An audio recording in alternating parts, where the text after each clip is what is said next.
네, 우리 계속해서 강의 이어나가도록 하겠습니다. 전 시간에 우리 포스트 모더니즘에 대해서 쭉 그 이전 모더니즘과 그 이전의 배경에까지 대해서까지 좀 구체적으로 살펴봤고요. 이제 오늘 우리가 함께 다루게 될 장미의 이름에 대해서 좀 살펴보려고 해요. 특별히 이제 장미의 이름의 우리 그 포스트 모던적 특성과 관련해서 살펴보고자 합니다. 우리 오늘 발표를 통해서 또 장미의 이름 전체적인 줄거리 그리고 전반적인 그 작품의 여러 가지 그 작품과 관련된 사항들을 잘 우리가 전달받을 수 있었고요. 그래서 거기에 이어서 좀 가보겠습니다. 물론 그 장미의 이름 보면 제가 그 핸드아웃 자료 첫 번째 페이지 제일 아래쪽 붙어 있는데 일반론적 주제, 중세 유럽 기독교사, 풍속사, 기후학적 혹은 해석학적 관점 다 볼 수 있어요. 그런데 일단 이건 넘어가고 네, 오늘은 두 번째 페이지에 2번 중심의 해체와 차이의 추구 그 부분부터 좀 살펴보겠습니다. 그래서 이 장미의 이름이 보여주고 있는 포스트 모던적 특징에 대해서 살펴보고자 해요. 움베르토 에코라는 작가가 우리 발표를 통해서도 잘 들었지만 작가이기 이전에 철학자, 기호학자였던 사람입니다. 그리고 대놓고 이 작품은요, 대놓고 본인이 포스트 모던적인 어떤 그 사상의 특징을, 포스트 모더니즘의 특징을 문학 작품 속에 대놓고 가미시켜 보기 위해서 썼던 책이라고도 할 수가 있어요. 그래서 굉장히 그 포스트 모던적 특징들이 아주 그 어떤 작품보다도 더 많이 구체적으로 드러나고 또 그 특징들이 묻어나 있는 작품이라고 할 수가 있습니다. 여러분들도 시간이 되시면 한번 꼭 읽어보시기를 권해드리는 책이에요. 장미의 이름 좀 두껍긴 한데 굉장히 재밌습니다. 재밌고 또 오늘 말하는 이런 포스트 모던적 특징 말고도 여러 가지 것들을 이 책을 통해서 접하고 또 배울 수 있기 때문에 여러분들이 정말 말 그대로 그 교양이라는 그 제목에 아주 합당한 책이 아닐까 싶어요. 방학 때 한번 여러분들 책을 구하거나 뭐 빌려서 읽어보시기를 권해드리는 바이고요. 자, 계속 나가겠습니다. 우리 핸드아웃 자료 좀 같이 보면서 갈게요.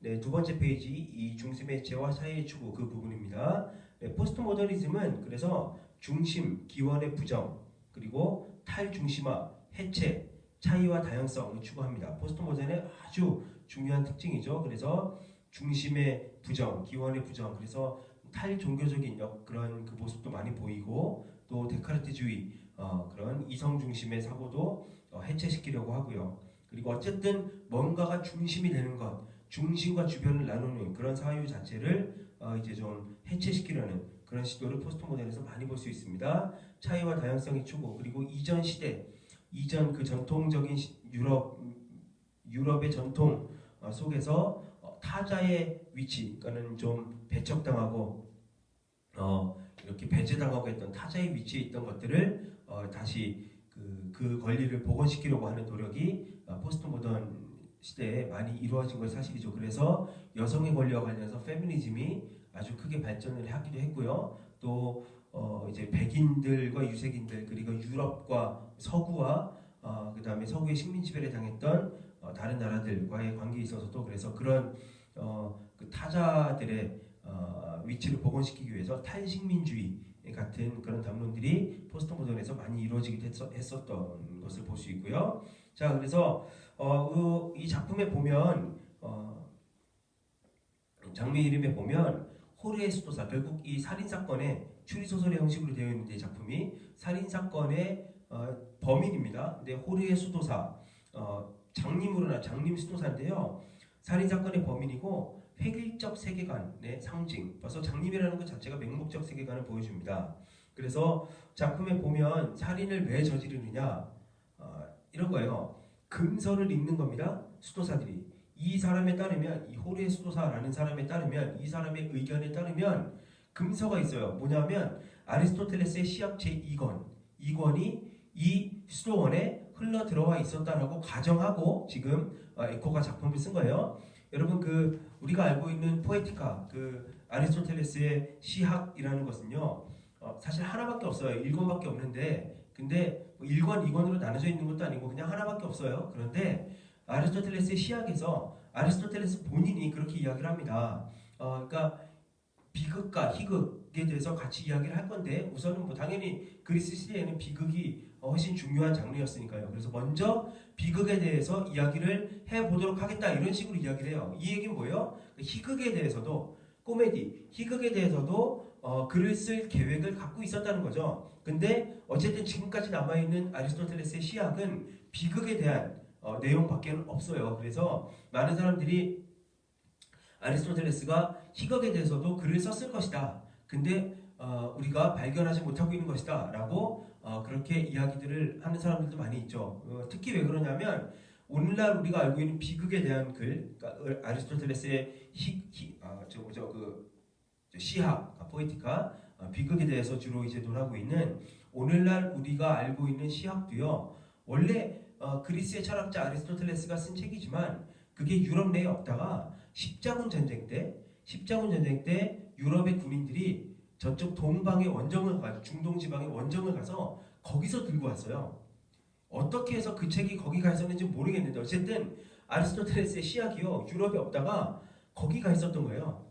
중동 지방에 그 책이 가 있었는데 그걸 이제 십자군 전쟁 때 발견해서 들고 온 거죠. 그래서 사람들이 아마 희극에 대한 책도 아리스토텔레스가 썼을 것이고 그것도 어딘가에 있을 거다. 아직 못 찾았을 뿐이다. 라고 생각하는 사람들이 꽤 있었고 또 지금도 있는 걸로 알고 있어요. 어쨌든 그걸 이제 염두에 두고 umberto eco가 작품 속에 그걸 모티프로 삼은 거죠. 그래서 아리스토텔레스의 시학 제2권 희극에 대해서 썼던 시학 제2권이 이 수도원에 들어와 있었다라고 한 겁니다. 근데 그렇게 가정을 한 거예요. 그런데 이 호레 수도사라는 분은 너무 극보수예요. 보수라고 하기도 그렇고 너무 뭐라 그럴까요? 획일적 세계관의 상징이기 때문에 그래서 웃음이라는 것 자체를 죄악시하는 사람입니다. 웃으면 안 된다라고 하는. 웃음은 전통을 깨트리고 그 다음에 웃음은 권위를 깨트려 버리는 그런 전복적인 의미를 갖고 있고 웃음은 항상 인간의 죄와 연결이 된다. 웃으면 안 된다. 특히 수도사들은. 그런데 이 아리스토텔레스의 시학 2권이고 희극에 대한 책이기 때문에 물론 가상의 책이지만 웃음에 대해서 이야기하고 있는 책이잖아요. 그래서 이 책이 알려지게 되면 위험하다라는 겁니다. 그래서 금서로 지정해놨어요. 그런데 그 수도원에 있는 수도사들이 궁금한 겁니다. 아리스토텔레스의 시학 2권이니까 얼마나 궁금하겠어요. 또 금서로 지정되어 있으니까 더 궁금하지 않겠어요? 그러니까 금서로 지정되어 있는데 자꾸 몰래 가서 그걸 꺼내다가 책을 보고 심지어 베끼는 거예요. 옛날 수도원의 중요한 역할 중에 하나가 바로 책을 필사하는 게 있었잖아요. 그 금서를 자기만 읽고 끝나는 게 아니라 막 베끼고 필사하고. 그래서 이 호르헤 수도사가 그걸 막기 위해서 살인사건을 계획하는 겁니다. 바로 그 양피지, 옛날에는 종이에다 쓴 게 아니라 중세시대에 그 양피에다가 글을 쓰곤 했죠. 그걸로 이제 책을 만들었는데 그래서 책장이 잘 안 넘어가니까 주로 사람들이 이제 그 손가락에 침을 묻혀가지고 책을 넘긴단 말이에요. 그때 그 메커니즘을 활용해서 그 아리스토텔레스 시학 제2권에다가 그 사람들이 그 책장을 넘기는 바로 그 부분, 매 페이지 그 부분에다가 독을 발라놓은 겁니다. 독을 발라서 그래서 자기도 모르게 책 넘기다가 이렇게 침 묻힌다고 손가락을 입에 가져가면 독이 묻게 되는 거고 그래서 죽게 되는 맹목적 세계관의 어떤 상징이죠. 그래서 바로 이 호르헤 수도사랑 그 다음에 윌리엄 수도사 이 살인사건을 해결하는 셜록 홈즈와 같은 역할을 하는 윌리엄 수도사가 대립을 하는데 바로 이 윌리엄 수도사는 획일적인 세계관의 해체를 상징하고요. 또 다양성의 상징이기도 해요. 그래서 아주 중요한 구절이 있는데 제가 여기 예로 들어놓지는 않았지만 이 작품 속에 아주 흥미로운 구절이 있어요. 이 호르헤 획일적 세계관의 상징과 폐쇄적인 세계관의 상징과인 호르헤 수도사와 그 다음에 윌리엄 수도사가 만나가지고 토론합니다. 논쟁을 하는 가운데 웃음과 관련된 논쟁이 있어요. 그래서 윌리엄 수도사가 묻습니다. 호르헤에게 당신은 웃음을 왜 그렇게 죄악시하는 거냐? 왜 웃음이 문제가 되느냐? 왜 수도사들은 웃으면 안 되는 거냐? 왜 웃음이 죄냐? 라고 물어보니까 호르헤 수도사가 이렇게 대답하는 겁니다. 성경에 보면 예수님이 웃었다라는 대목이 하나도 없다. 성서에 보면 예수님이 웃으셨다라는 기록이 없다는 거예요. 실제로 없어요. 성서에 보면 예수님이 크게 웃으셨더라 뭐 이런 기록은 없어요. 그걸 내세우는 겁니다. 그러니까 예수님이 안 웃은 거고 예수님도 웃음을 웃지 않은 거고 달리 말하면 예수님이 웃지 않았다는 것은 웃음은 죄악이라는 뜻이다 라고 이제 논리를 펼쳐나가는 거예요. 그러자 거기에 대해서 이 윌리엄 스노자가 다시 반문합니다. 그러면 하나만 더 이야기해 봅시다. 당신이 성경에 예수님이 웃으셨다라는 기록이 없다고 했는데 오케이 그건 맞아요. 그런데 성경에 보면 예수님이 웃지 않으셨다라는 기록도 없다. 실제로 그래요. 성서에 보면 예수님이 웃지 않으셨다라는 기록도 없습니다. 네, 예수님은 단 한 번도 웃음을 웃어보니까 단 한 번도 웃은 적이 없으시더라 이런 것도 없어요. 웃었다 안 웃었다라는 기록 자체가 없어요. 그러니까 사람들이 자기가 보고 싶은 것만 보는 이 맹목적인 일종의 그 종교적 율법주의 같은 건데요. 그렇죠? 맹목적 세계관, 그 다음에 종교로 따지면 이제 율법주의 같은 건데 이게 문제가 되는 게 뭐냐면 어떤 하나의 항목에만 집중해서 그걸로 그러니까 전체적인 맥락을 보는 게 아니라 율법이 있죠, 법이 있죠. 근데 그 법의 그 항목, 법의 정신이 뭔지를 보는 게 아니라 법의 항목 하나만 가지고 그걸로 전체를 다 이야기를 하려는 그런 오류를 범할 때가 많아요. 율법주의는요. 형식주의에 빠지기 쉽고요. 그리고 더 나아가게 되면 자기가 옳다고 생각하는 게 정해져 있어요. 그래서 그것만 보는 겁니다. 성경에서도 그것만 보는 거예요. 여러분 생각해 보십시오. 실제로 복음서에요. 예수님이 웃었다, 한 번도 웃지 않으셨다 이런 기록 자체가 없어요. 그게 중요한 게 아니니까. 그렇지 않아요, 여러분? 성경에 보면 얼마나 중요한 이야기들이 많이 나오고 예수님의 가르침에 보면 얼마나 참 그 아름다운 또 우리가 따라야 될 그런 따라 마땅한 그러한 가르침들이 인생의 중요한 가르침들이 얼마나 많이 있는데 그것 다 차치해놓고 성경에서 예수님이 웃었냐 안 웃었냐 그것만 보고 그것만 진리라고 생각하고 파고드는 거예요. 얼마나 한심한 노릇입니까? 그런 사람들이 굉장히 많아요, 여러분. 그래서 우리가 이 포스트 모던 특히 이 장미의 이름과 관련해서는 바로 이 부분도 좀 생각해 봐야 될 측면입니다. 오늘날에는 이 맹신주의가요, 맹목적 세계관이 물론 종교에도 있어요. 극단적인 종교적 사상을 가진 사람들 사이에도 있죠. 어느 정도는 있습니다. 그런데 그것뿐만 아니라 종교의 영역을 넘어서서요. 사실은 정치의 영역에서도 이걸 볼 수가 있잖아요. 뭐 좌나 우를 가리지 않고요. 이데올로기 자체가 종교가 되어버린 시대 아니에요? 오늘날 특히 우리나라요. 좌든 우든 그쪽에 그냥 완전 일방적으로 매몰되어 있는 사람들 보면 그게 그 정신이 중요한 게 아니라 그냥 어떤 항목 하나하나가 더 중요해요. 자기들이 생각하고 있는 답이 있어요. 그걸로 모든 걸 끼워 맞추는 겁니다. 그래서 어떤 이데올로기가 있으면 결국 그 이데올로기라는 것도 사람을 널리 잘 살게 하고자 하는 만인들이 더욱더 행복하게 잘 살 수 있는 그런 어떤 방편으로서의 이데올로기인데 그게 아니라 그 목적이 중요한 게 아니라 그 이데올로기가 만들어진 목적이 중요한 게 아니라 그 이데올로기의 조항 하나하나가 더 중요해요. 그게 진리야. 우파든 좌파든 진보든 보수든 똑같습니다. 여러분 보시지 않아요? 똑같죠? 굉장히 조심해야 될 부분이에요. 정말 조심해야 될 부분입니다. 여러분 이거요. 종교적으로도 그렇고 왜냐하면 종교적으로 계율이 있는 것 필요해요. 또 하지만 근데 그 자체가 그걸 넘어서 이런 맹목적 세계관 다시 말하면 지금 그 중세 수도원 이야기니까 성경에서 따라야 될 이야기가 얼마나 많고 중요한 이야기가 얼마나 많으니까 성경에서요 복음서를 쓴 사람도 성경에 예수님이 웃었다 안 웃었다가 기록이 안 돼 있는 이유가 뭐겠어요? 그게 중요한 게 아니거든요. 그 뭐가 중요해요? 제가 생각할 때는 저도 성경 여러 번 읽어봤는데 제가 생각할 때는 예수님이 많이 웃으셨을 것 같아요. 진짜로. 근데 그게 중요한 게 아니에요. 웃었다? 한 번도 안 웃었다? 그게 전혀 중요한 게 아니에요. 성경의 맥락에서는. 그러니까 안 쓴 거죠. 근데 굳이 써놓지 않은 그거 자기가 중요하다고 생각하는 거 사실은. 성경이 중요하다고 이야기하는 게 아니라 지가 중요하다고 생각하는 거예요. 그것만 찾는 겁니다. 여러분 모든 사이비들도 거기서 나오는 거예요. 대부분의 사이비들이 이렇게 접근해가지고 사람들 꼬실 때 보면 성경이 주로 이용하죠. 주로 이제 사이비들이 성경이 많이 이용하는데 성경을 이용하면서 성경에 안 나와 있는 게 있다고. 성경에서 안 가르쳐주고 있는 게 있는데 그게 뭔지 아니? 일반 교회나 성당에서는 이거 안 가르쳐줘. 근데 우리는 알아 그 비밀을. 그래서 사람들 꼬셔요. 여러분 절대로 넘어가지 마세요. 성경에 왜 안 나와 있냐면 그게 비밀이 아니라 그게 안 중요한 거예요. 우리가 알 필요가 없는 거라서 안 나와 있다고 보시면 돼요.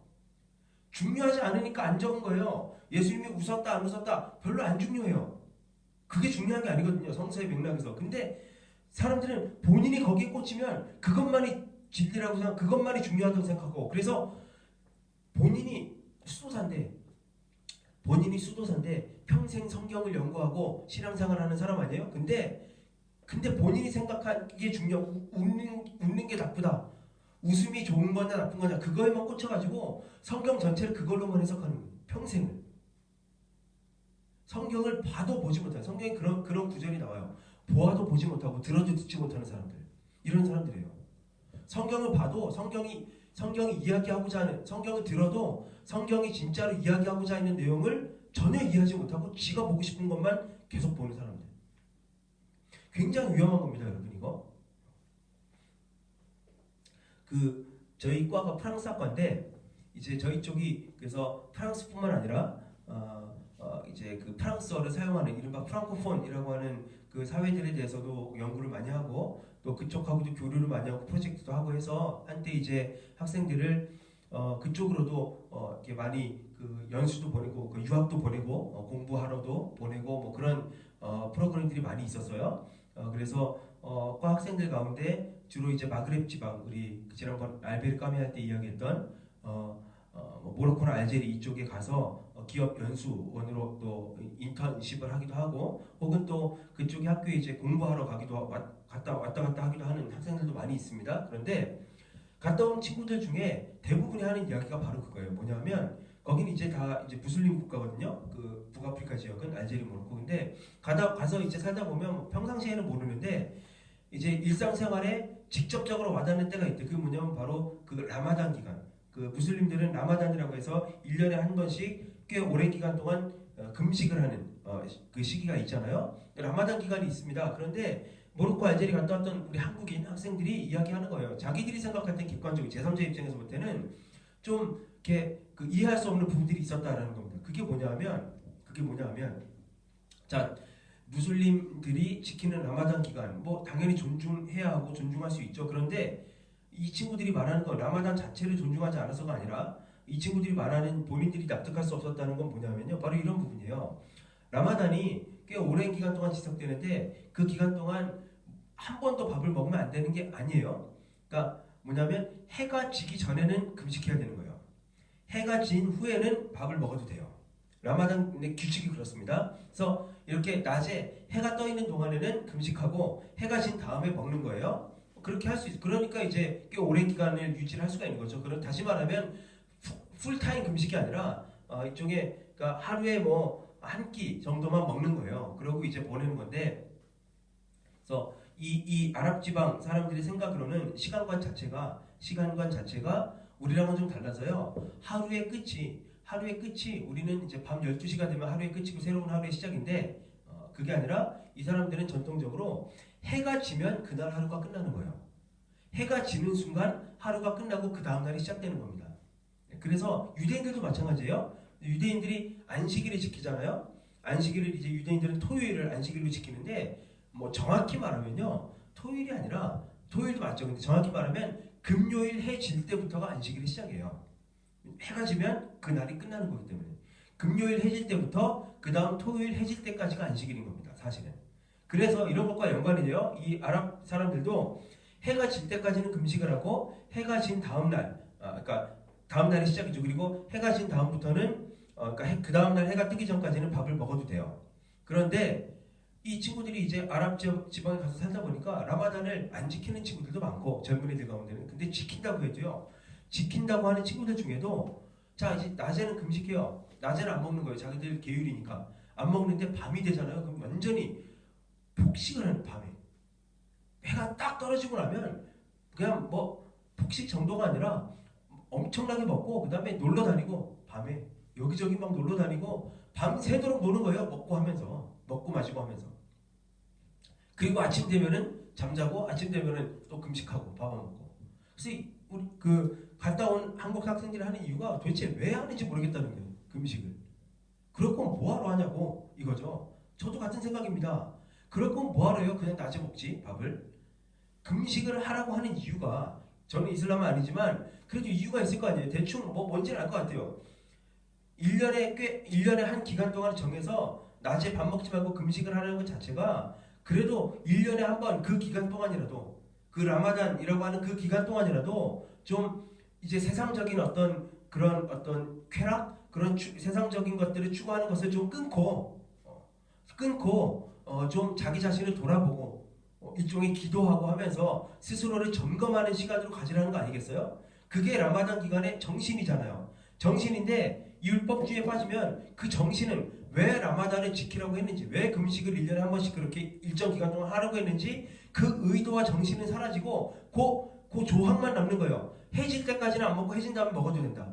그러니까는 뭐 해진 다음에 평상시보다도 더 쾌락을 즐기고 완전히 밤새도록 그냥 놀러 다니고 그게 무슨 의미가 있어요? 예를 들면 낮에는 금식하고 무슨 뭐 금식하는 기간이 있다 종교적으로 그런데 그래서 낮에는 금식하고 밤에는 먹어도 된다. 그게 무슨 말이에요? 그래도 사람이 한 끼 정도는 먹어야지 사니까 낮에 금식하고 좀 자기 자신을 돌아보는 시간을 갖기 위해서 그래도 버틸 수 있는 힘을 에너지를 공급할 수 있도록 허락해 준 거 아니겠어요? 근데 그게 그 정신이 사라지고 낮에 금식한다고 밤에 막 치킨이고 뭐고 시켜 먹고 막 클럽 다니고 그러는 거예요. 예를 들면 그렇다고 물론 이제 뭐 무슬림 지방에는 클럽 같은데 함부로 가면 안 되지만 어제 예를 들면 그렇다고 생각을 해보세요. 종교적으로 어떤 좀 나 자신을 돌아보고 하는 그런 어떤 의미로 금식하는 기간이 있다. 근데 낮 동안에는 먹으면 안 되고 밤에는 먹어도 된다. 그러니까 그걸 이용해가지고 지키긴 지키는데 그 규칙을 지키긴 지키는데 밤만 되면 그냥 미쳐가지고 막 클럽 다니고 날뛴다 생각해보세요. 그게 무슨 의미가 있어요, 금식이? 그런 금식이 무슨 의미가 있습니까? 아무 의미가 없죠. 이것만 조항만 남아갖고요. 정신이 사라지고. 신체 발부는 수지 부모니. 잘 아시죠? 효경에 제일 처음에 나오는 신체 발부는 수지 부모니 불감 회상이 효지시하여. 그렇죠? 그래서 우리의 몸에 있는 털 하나까지도 다 부모님께로부터 받은 거기 때문에 함부로 해서는 안 된다. 그게 효의 시작이다. 자, 그 말의 정신이 뭐예요? 그러니까 면도도 하면 안 돼요? 면도하면 불효입니까? 이발하면 불효예요? 누가 내 머리카락 하나 뽑아가면은 내가 진짜 내 머리털 하나 뽑히는 것보다 차라리 내가 죽겠다. 내 목을 쳐라. 뭐 이러면 이게 효도하는 거예요? 아니죠, 여러분. 그게 아니잖아요. 그걸 문자 그대로 그냥 극단적으로 적용해가지고 그게 무슨 효도입니까? 그게 아니죠.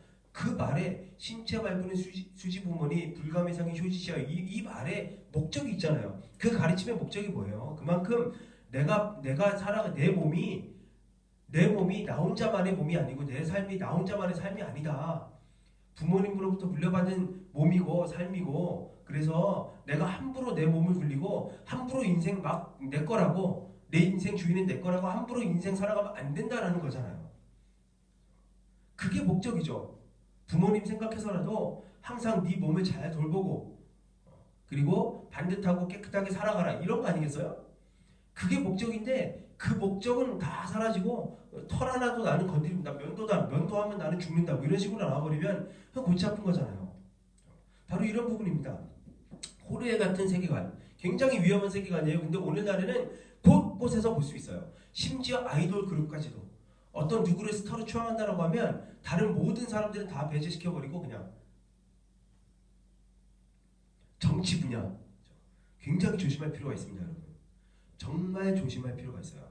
정말로.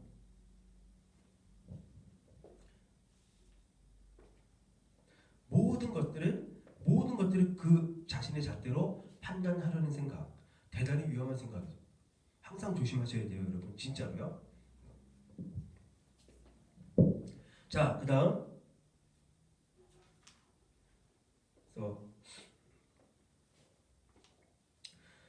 윌리엄 소도사가 있고요. 그래서 윌리엄 소도사 부분 보겠습니다. 이분은 차이에 대한 예찬을 하는데 그 밑에 예문을 읽어볼게요. 사부님은 우주라고 하는 것이 아름다운 까닭은 다양한 가운데서도 통일된 하나의 법칙이 있기 때문이기도 하겠지만 통일된 가운데서도 다양하기 때문일 수도 있다는 것이라고 대답했다. 이 부분 중요합니다. 나중에 한 번 더 이야기할 거예요. 자, 그 다음에 이제 포스트 모던적인 특징을 보면 바로 장서관의 화제입니다. 마지막이 이제 그 도서관이 획일적 세계관, 어떻게 보면 바벨 탑과 같은 그러한 인간이 자기 의지로 신의 뜻과는 성경 말씀과는 전혀 상관도 없이 자기가 옳다고 생각하는 거는 막 쌓아 올린 거잖아요. 그런 바벨탑과도 같은 획일적 세계관의 상징인 도서관이 화재가 나서 다 무너져 버리고 마는 걸로 끝나죠. 획일적 세계관에 대한 해체의 상징으로도 볼 수가 있고요. 그 다음에 또 중요한 게 뭐냐면 이 작품이 추리 소설로 되어 있습니다, 여러분. 문학계에도 권력이 있어요. 그래서 고급 문학이 있고 조금 저급한 문학이 있다라고 그렇게 뭐 남들이 대놓고 말하지는 않지만 다들 인정하고 있는, 받아들이고 있는 부분이 있어요. 근데 그 중에 추리 소설은요 항상 좀 저급한 하급의 문학 부류에 속해요. 항상 그랬습니다. 항상 그러니까 문학계의 타자예요. 문학 권력 내에서 타자입니다. 추리 소설은요. 저도 추리 소설 굉장히 좋아해요. 그 셜록 홈즈 이야기도 코난 도일의 그 소설들도 거의 대부분 다 봤고요. 우리나라에 또 이렇게 출판되어 번역되어서 나와 있는 것들은 그리고 또 그 영국의 그 애가사 크리스티 여사의 추리 소설 저 굉장히 좋아해요. 엄청나게 많이 모았습니다. 막 그 우리나라에도 옛날에 해문 출판사라고 해서 그 빨간색 표지로 해가지고 거의 전집이 다 번역이 되다시피 했었는데 요즘은 잘 안 나오거든요. 근데 그 이제 옛날 그 번역본 그거 빨간색 표지의 해문 출판사 그 크리스티 전집 그거를 헌책방 진짜 저도 그래서 뭐 전국까지는 아니어도 서울에 있는 웬만한 헌책방은 거의 다 돌아다녀 봤어요. 그거 구하려고. 그래서 꽤 많이 구했어요. 한 60권, 70권 구해놓은 것 같아요. 다는 못 구했어도. 그래서 지금도 있습니다, 집에요. 굉장히 좋아요. 근데 제가 단 한 번도 영국 문학을 전공하고 박사학위, 영국 문학으로 박사학위를 받은 분들 중에요. 단 한 명도 크리스티를 전공했다는 사람 만나본 적이 없어요. 셜록 홈즈, 코난 도일을 전공했다 만나본 적이 없습니다. 없어요. 왜냐하면 박사학위 논문을 못 쓸 수가 없어요. 거리가 안 되는 거예요. 박사 논문의 주제가 안 되는 거예요. 크리스티는. 이른바 고급 문학이 아니라는 거죠. 그래서 문학 권력의 그 장 내에서 추리 소설은 항상 좀 하급의 그런 문학으로 그렇게 여겨져 왔고 문학 권력 내에서 타자로 그렇게 좀 배척되어 왔던 것도 사실입니다. 근데 umberto eco가 그래서 이 작품을 대놓고 추리 소설로 쓴 겁니다. 이 작품에 보면요 정말 어마어마한 지식들이 많이 들어가 있어요. 심지어 일부러 그런 거예요. 그래서 처음에는 좀 이렇게 책장 넘기기가 힘든 부분도 있는데 왜냐하면 이분이 엄청난 역사적으로도 엄청난 지식을 갖고 있는 분이고 기호학자고 철학자고 그런데 그래서 언어도 뭐 엄청나게 많은 외국어를 하고 그래서요 자기가 가지고 있는 이른바 고급 지식들을 이 작품 속에 다 집어넣었습니다. 중세 유럽의 역사, 교회사, 심지어 또 기호학적인 지식들, 철학적 지식들, 그 다음에 라틴어, 고대 라틴어 뭐 이런 것들도요 엄청나게 많이 그냥 갖다 집어넣었어요. 그래서 고급 지식, 이른바 그 학계에서 학문의 세계에서 고급 지식으로 알려져 있는 수많은 지식들을 작품에 다 갖다 집어넣고 그 틀을 추리 소설로 쓴 겁니다. 당신들이 무시하는, 당신들이 배제하는 추리 소설이 이렇게 고급 지식을, 최고의 고급 지식을 다 담아낼 수도 있다는 걸 보여주는 거죠. 그래서 추리 소설, 고급 문학과 대중문학 사이에 이른바 고급 문학과 좀 하급으로 여겨지는 문학 사이의 경계를 해체시키는 그런 시도로 이 작품을 추리 소설로 썼다라고 볼 수가 있습니다. 네, 그리고 또 하나가 마스터 텍스트의 부재예요. 네, 마스터 텍스트의 부재. 이게 이제 작가의 죽음과 저자의 죽음과도 연관이 되는 부분인데 이 책이 그래서 구도가 뭐냐면 그 수도 내에 살인 사건이 있었고 그리고 윌리엄 스토사라는 사람이 그 살인 사건을 이제 탐정 역할을 하면서 해결하는 거예요. 근데 그 내용을 누가 썼느냐? 셜록 홈즈랑 똑같아요. 그래서 셜록 홈즈도 보면 홈즈 이야기도 보면 홈즈가 사건을 해결하는데 글은 누가 씁니까? 옆에 있는 왓슨이라고 하는 친구가 글을 쓰잖아요. 홈즈를 따라다니면서 도와주고 그리고 글을 기록하는 거죠. 마찬가지로 이 작품도 그래서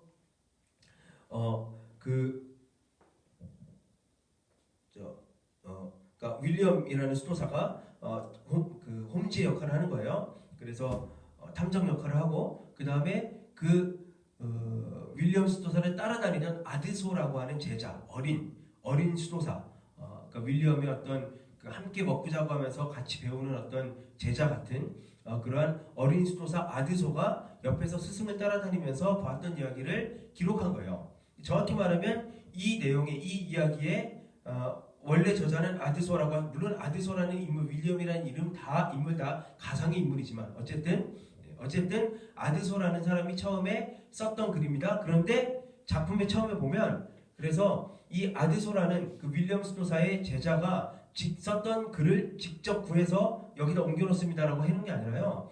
아드소가 썼던 글은 없고 그 아드소라는 윌리엄 스노사의 제자가 썼던 글은 없고 그가 썼던 글이 또 어딘가에 넘어가서 누가 그 글을 필사하고 그 다음에 또 누가 그 글을 필사해놓은 그 복사본, 필사본을 어디선가 구해서 내가 지금 여기다 여러분들께 소개하는 겁니다 라는 식으로 되어 있어요. 다시 말하면 저자가 없습니다.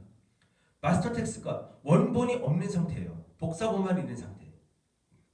그래서 수많은 이제 나중에도 보겠지만 저자가 없기 때문에 수많은 해석이 가능한 그러한 독자들의 어떤 해석의 다양성을 열어놓는 그런 측면이 있는 거죠. 참고로 이 작품에서 그 윌리엄 스노사는 그래서 바스커빌 출신이라고 나와 있습니다. 바스커빌 출신의 윌리엄 스노사. 그래서 이것도 셜록 홈즈 이야기에 대한 일종의 오마주라고도 볼 수 있죠. 어쨌든 넘어가겠습니다. 그래서 3번 주체의 위기와 성호 텍스트성. 주체의 위기 20세기 말에 특징 짓는 사상적인 현상이고 바로 코기토, 나는 생각한다, 따라서 나는 존재한다 라는 데카르트주의의 위기라고 볼 수 있어요. 주체, 즉 이성을 가진 인간이 세상의 주인이 될 수 있다 라고 하는 주체의 위기, 인간의 위기. 나는 과연 나라고 말할 수 있는가? 지난번에 정신분석학의 탄생과 함께도 바로 이 부분이 문제가 됐던 거죠. 내 안에 내 이성, 의식으로 파악할 수 없는 또 다른 내가 존재한다. 근데 그게 나의 실제 모습이다라고 하는. 그래서 나는 더 이상 나의 집이 주인이 아니다라고 했던 프로이트의 그 이야기가 결국 이러한 주체의 위기, 데카르트식 주체의 위기를 해체를 아주 급속화했던 그러한 결정적인 계기가 되기도 하는데요. 자, 이게 이제 문학의 영역으로 이거를 갖고 오게 되면 바로 뭐가 되냐면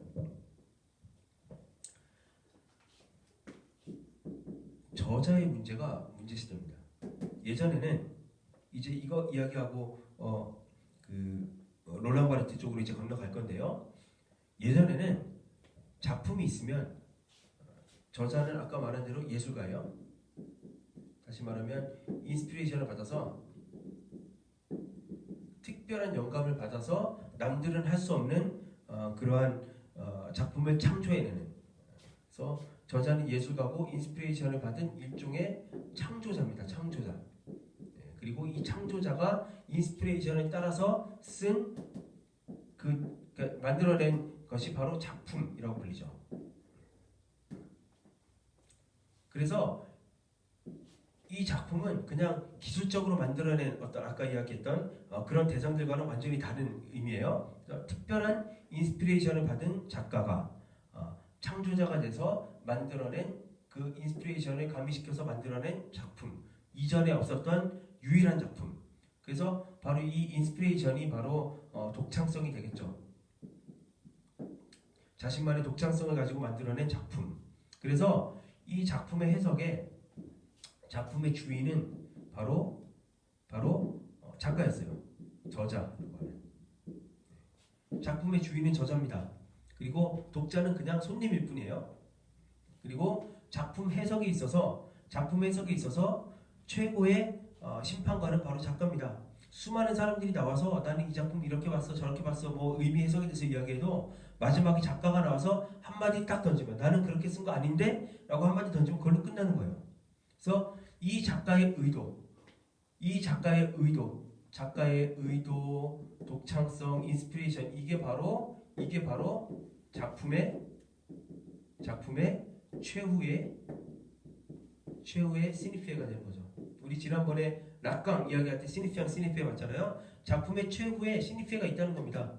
그래서 찾아야 될 의미가 있는 거예요. 이 작품은 인스피레이션을 받은 작가의 내면을 담고 있는 거고 바로 그 작가의 의도, 이 작품에 담긴 내면, 인스피레이션, 이게 바로 작품의 최후의 의미 시니피예요. 그래서 모든 독자들이나 비평가들은 하나도 뭐 너나 할 것 없이 다 이 최후의 시니피를 찾아야 하는 숙제를 떠안는 사람입니다. 정답을 찾는, 정답이 있는 겁니다. 이게 이제 기존의 전통적인 문학의 개념이었어요. 근데 저자의 죽음이라는 개념과 함께 바로 이게 깨트려져 버리는 겁니다. 그리고 이것을 깨트려 버린 아주 그 중요한 그 개념 중에 하나가 바로 상호 텍스트성이라는 거예요. 포스트 모던 문학 이론의 아주 핵심적인 개념입니다. 상호 텍스트성, 인터텍스추얼리티라는 건데요. 상호 텍스트성 뭐냐면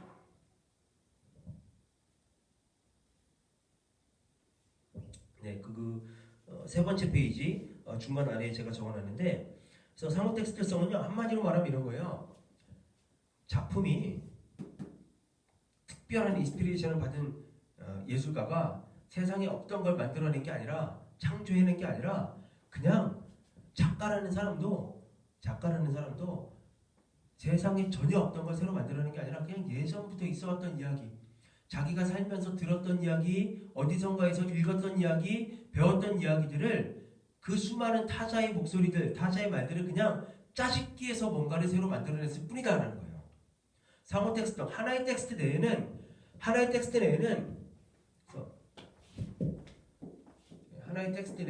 수많은 텍스트들, T1부터 T2, N에 이르는 무수한 다른 텍스트들이 다 모여가지고 하나의 텍스트를 만드는 것일 뿐이라는 거예요. 천재적인 작가, 인스피레이션을 받은 작가, 웃기지 마, 그거 아니고 그냥 다 옛날에 지가 어디선가 배웠고 들었고 읽었던 거 그냥 짜집기 해서 새로운 거 만들어냈을 뿐이야. 텍스트는 그 자체로 세상에 없던 천재적인 작가에 의해서 세상에 없던 새로운 어떤 창조물로서의 텍스트가 존재하는 게 아니라 다른 수많은 텍스트들과의 관계 속에서 존재한다. 상호 텍스트성이라는 거예요. 그러니까 저자의 위치는, 작가의 위치는 그만큼 줄어들 수밖에, 그 위상은 급격하게 줄어들 수밖에 없는 거죠. 그래서 그 주체 위기와 상호 텍스트성 부분, 그래서 좀 읽어보겠습니다. 그래서 거기 그 나는 더 이상 나의 집의 주인이 아니다 프로이트 이야기 그 문장 써놨고요. 그 밑에 작품에서 텍스트로, 그래서 이 롤랑 바르트가 이야기했던 건 조금 이따 또 볼 거예요. 그래서 영감을 받은, 인스피레이션을 받은 천재적인 작가가 써낸 그 결과물을 작품이라고 봤는데, 이제 롤랑 바르트는 더 이상 작품이라는 표현도, 말도 쓰지 말고 텍스트라고 하자라고 한 겁니다. 그래서 작품이라고 할 때는 바로 영감을 받은, 인스피레이션을 받은 작가의 존재를 인정하는 거고, 천재적인 작가의 존재를 인정하는 거고, 독창성, 작가의 독창성에 의해서 만들어진 결과물이라고 보는 거예요. 그리고 작품은 저자의 알테르에고, 즉 분신이 되는 거고, 작가의 의도가 곧 작품 해석의 유일한 기준이 되는 겁니다. 이게 전통적 문학 비평의 방식이었어요. 그런데 텍스트라고 하면 저자의 권위를 해체하는 거예요. 텍스트라는 것 자체가 텍스처에서 나온 직조물이라는 뜻에서 나온 겁니다. 그래서 그냥 말 그대로 직조를 하듯이, 실 갖다가 이렇게 직조하듯이 수많은 사람들이 이미 했던 이야기를 그냥 그래서 그 뜨개질하듯이 그 직조한 것일 뿐이다, 작가는. 그래서 작가의 어떤 절대적인 권위가 해체되는 거고, 작가의 절대적 권위가 해체되다 보니까 독자의 해석의 다양성과 무한성이 보장이 되게 되는 거죠. 그래서 그 밑에 쭉 내려와서 상호 텍스트성을 보면, 거기 제가 설명해 놨고요. 바로 롤랑 바르트의 제자이자 동료이기도 했던 줄리아 크리스티바라는 문학비평가가 이렇게 이야기를 했습니다.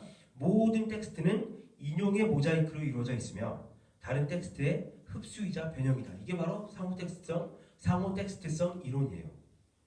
모든 텍스트는 인용의 모자이크로 이루어져 있으며 다른 텍스트들의 흡수이자 변형에 불과하다.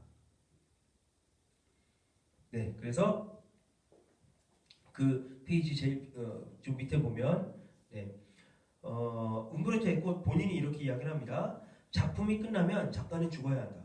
죽음으로써 그 작품의 해석을 가로막지 말아야 하는 것이다. 나는 작가들이 이제까지 항상 알고 있었던 것을 발견하게 되었다. 책들은 항상 다른 책들에 대하여 말하고 있으며 모든 이야기는 이미 행해진 이야기를 다시 반복하고 있을 뿐이다.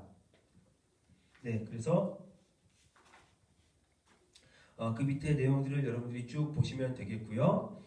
제가 그 네 번째 페이지에 중간 아랫 부분에 그 보르헤스의 책 하나를 예를 좀 들어놨어요. 보르헤스의 호르헤 루이스 보르헤스라고 중남미계의 스페인어 문학의 아주 뭐 대부라고도 할 수 있는데 현대 작가 중에 굉장히 중요한 작가입니다. 포스트 모던 계열의 작가 중에 굉장히 중요한 작가고요. 우리나라에 전집이 다 번역이 되어 있어요. 그 중에 픽션들, 그러니까 단편집, 우리말 제목으로는 픽션들이라고 되어 있는데 단편집, 이것도 강추입니다. 여러분 한번 보르헤스의 픽션들이라는 책 한번 꼭 읽어보세요. 상상을 초월해요. 이런 문학도 가능하구나 라는 걸 느낄 수가 있는데요. 그 중에 한 단편, 피에르 메나르 돈키호테의 저자라는 단편이 있어요. 이거 내용이 아주 독특합니다. 피에르 메나르라는 사람이 있어요. 이 사람이 돈키호테, 세르반테스가 썼던 돈키호테를 너무 좋아해요. 이 작품의 광팬입니다. 수도 없이 읽었어요. 본인의 목적이 세르반테스처럼 세르반테스가 쓴 그 돈키호테와 같은 작품을 자기도 써보는 거예요. 그래서 글을 씁니다. 글을 썼어요. 피에르 메나르가. 써놓고 나니까 돈키호테를 하도 좋아하고 하도 많이 읽고 난 다음이라 자기도 모르게 자기는 자기만의 세르반테스에 피척하는 그런 위대한 작품을 남겨보겠다라고 글을 썼는데 세르반테스가 썼던 돈키호테랑 똑같은 글을 써놓은 거예요. 똑같은 작품을 써놓은 겁니다. 토시 하나 틀린 게 없어요. 똑같아요. 근데 어쨌든 자기가 썼으니까 작품 표지에다가 세르반테스가 아닌 피에르 메나르라는 자기의 이름을 작가 이름에 걸고 출판합니다. 근데 난리가 나요. 와, 이렇게 위대한 작품이 있다니, 이렇게 새로운 작품이 있다니, 막 난리가 나요. 평단에서 독자들도. 이게 뭔 말이에요? 똑같아요. 세르반테스가 쓴 책이랑 똑같아요.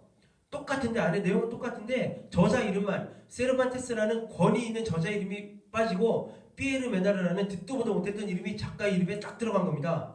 그러니까 완전히 작품의 해석이 완전히 지금까지는 세르반테스라는 권위적인 저자의 이름 하에 억눌려 있던 그냥 독자들의 작품 해석이 완전히 그냥 본물 터지듯이 활개를 치게 되는 거죠.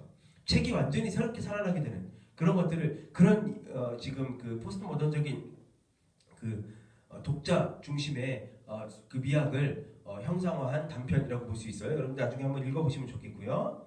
네, 자 그래서 그냥 나머지 부분 시간 관계상 여러분들이 읽어보시고 4번 가겠습니다. 롤랑 바르트의 텍스트 이론이에요. 그래서 롤랑 바르트라고 하는 꼭 여러분이 포스트 모던과 관련해서 알아두어야 할 문학 비평가인데요. 프랑스 비평가고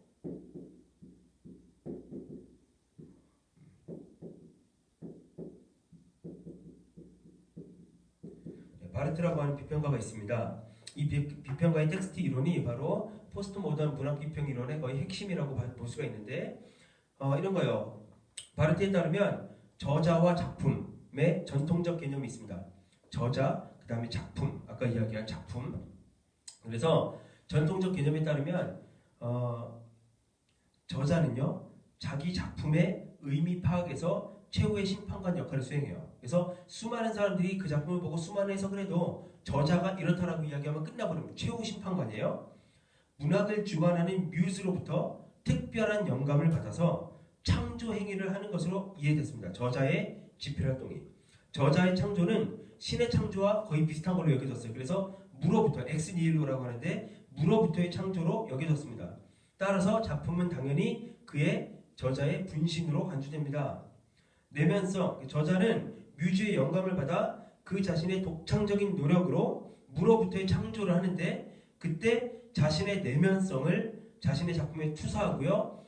이 작품에 투사되는 내면성, 그러니까 그의 저자의 내면성이 바로 그의 의도이고 이것이 곧 작품의 최후의 시니피에가 되는 거죠. 그래서 롤랑 바르트는 이와 같은 점들을 고려해서 저자와 작품 사이의 관계는 마치 아버지와 아들 사이의 관계와도 같다. 혈연 관계와도 같다. 그리고 소유주와 그 대상 사이의 소유 관계와도 같다라고 그렇게 이야기를 합니다. 저자는 그 자신에 의해서 창조된 작품의 의미 파악에서 절대적인 권위를 행사할 수 있고요. 저자는 자기 작품의 의미 파악에서 그 누구도 넘볼 수 없는 무소불위의 권위를 갖게 됩니다. 프랑스어에서요. 롤랑 바르트라는 학자가 프랑스 학자인데 프랑스어에서 저자를 나타내는 단어가 오떼어라고 하는데 이 단어가 바로 오토히테라고 하는 이게 권위 어서리티예요. 그러니까 권위를 나타내는 이 단어에서 유래된 겁니다. 어원이 똑같아요. 저자라는 단어에 벌써 권위가 담겨 있는 거죠. 그래서 롤랑 바르트는 이 저자의 개념을 해체하기 위해서 작품이라는 단어를 쓰지 않고 텍스트라는 단어를 쓰자라고 합니다. 텍스트라는 개념으로 대체해요. 텍스트는 조금 전에 말씀드린 것처럼 직조하다, 피륙을 짜다 라는 의미를 가진 프랑스어 동사 티스에서 유래된 단어라고 할 수가 있어요.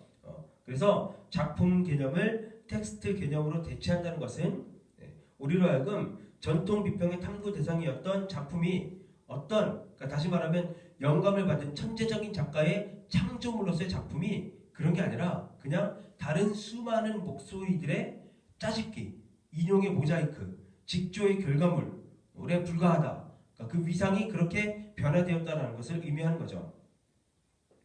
그래서 좀 밑으로 내려와서 롤랑 바르트는 이것을 거미줄 조직학이라고도 이야기합니다. 거미가 거미줄 짜듯이 그렇게 작가가 수많은 사람들의 이야기를 짜집기 해서 작품을, 텍스트를 짜낸다는 거죠.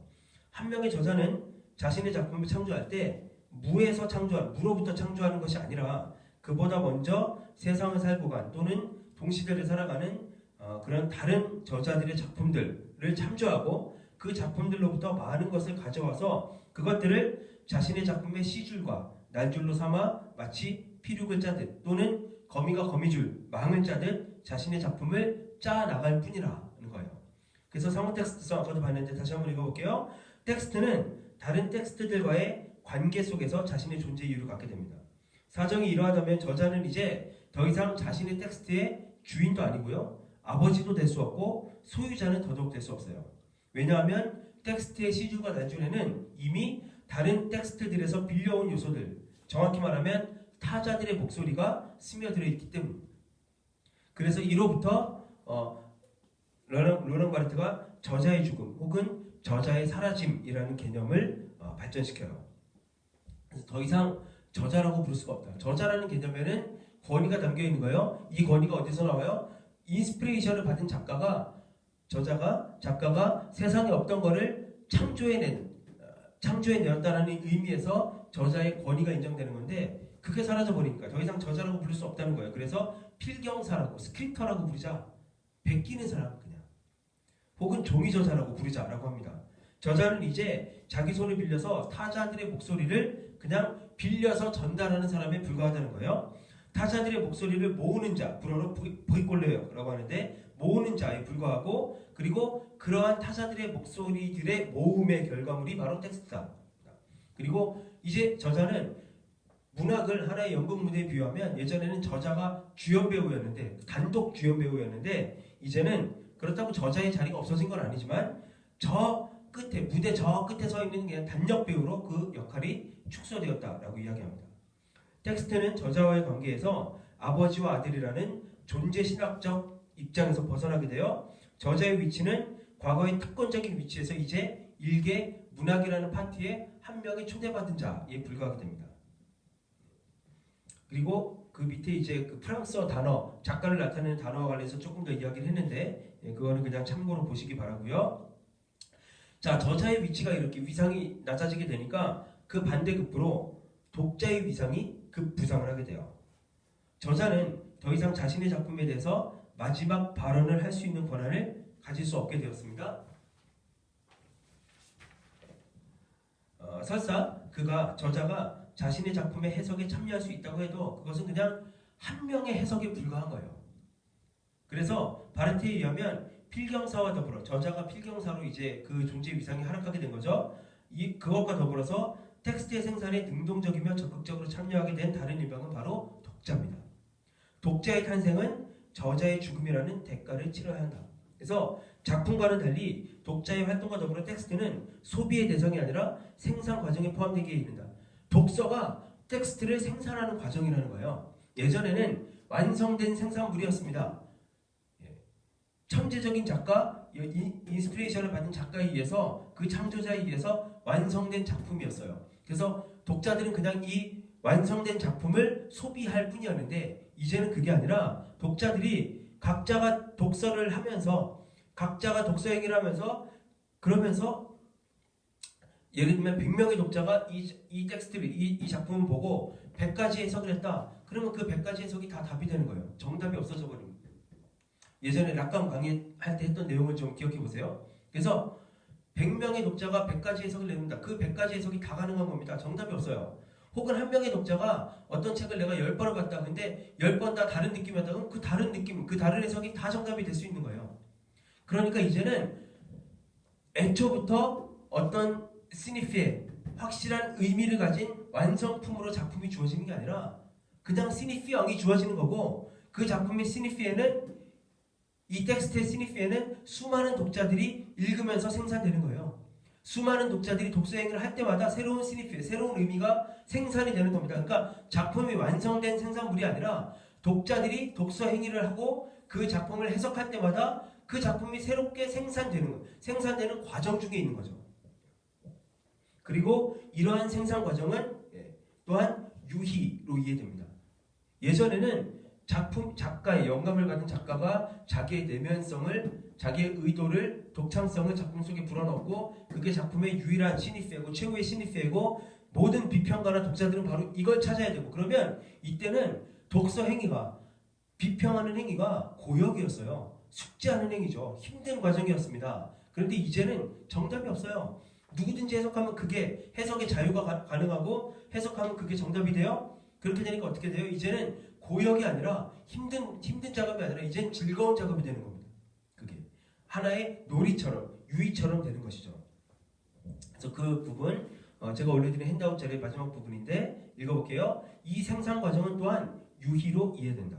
독자는 텍스트를 읽으면서 저자의 의도나 작품에 포함된 것으로 여겨지는 최후의 시니피에 등을 발견하거나 해석해낼 의무를 가지고 있지 않다. 이와는 달리 독자가 활동하는 공간인 텍스트는 오히려 시니피앙의 영역에 속한다. 이 영역에서 시니피에는 끝없이 지연된다. 이처럼 고정되지 않고 끊임없이 지연되면서 파생되는 시니피의 연쇄적 행성은 곧 유희, 놀이의 다름 아니다. 라고 롤랑 바르트가 주장합니다.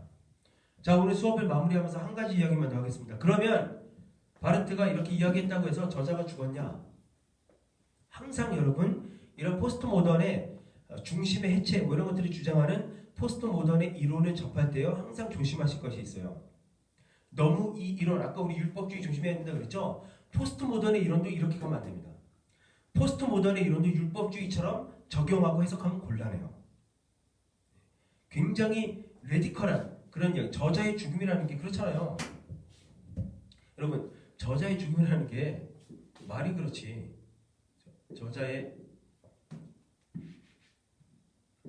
저자의 죽음이라는 개념이요 말이 그렇지 이게 결코 간단한 문제가 아니죠. 그래서 제가 지난번에도 한번 언급을 했는데 뭔가 어느 쪽에서 좀 심하다 싶을 정도의 강력한 담론이 나오는 건요 그건 뭐냐면 그만큼 그것이 이쪽이 극복하고자 하는 어떤 전통의 벽이 너무 견고하기 때문이라고 보면 돼요.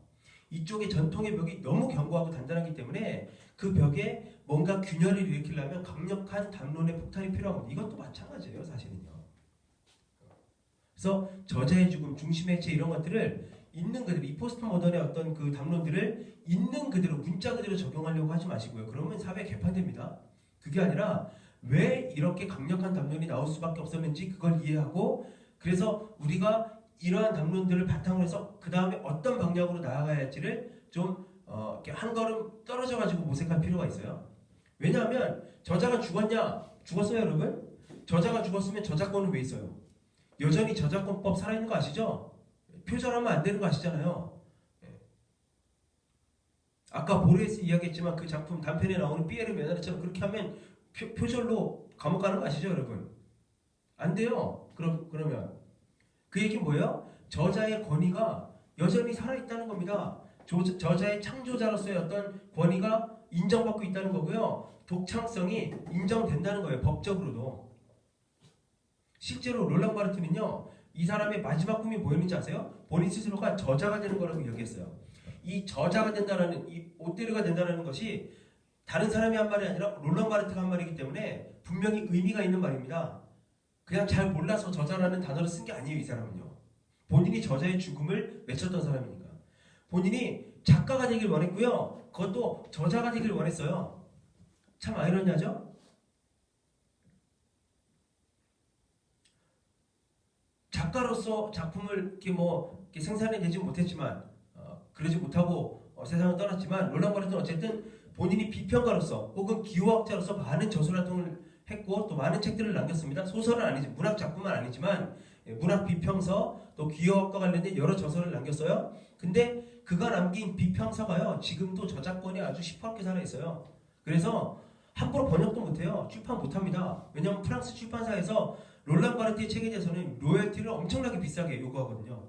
저작권 때문에. 그만큼 롤랑 바르트라는 이 이름, 롤랑 바르트라는 이 이름의 권위가 높다는 거예요. 자, 그럼 이걸 어떻게 받아들여야 되느냐? 근데 이렇게 저자의 죽음이라는 이런 표현, 이렇게 강력한 담론이 나왔던 이유는 뭐냐면, 다시 말하면 그 이전의 문학계 내에서, 문학 권력 내에서, 권력의 지역 내에서 저자의 권력이 너무 압도적이었다는 거예요.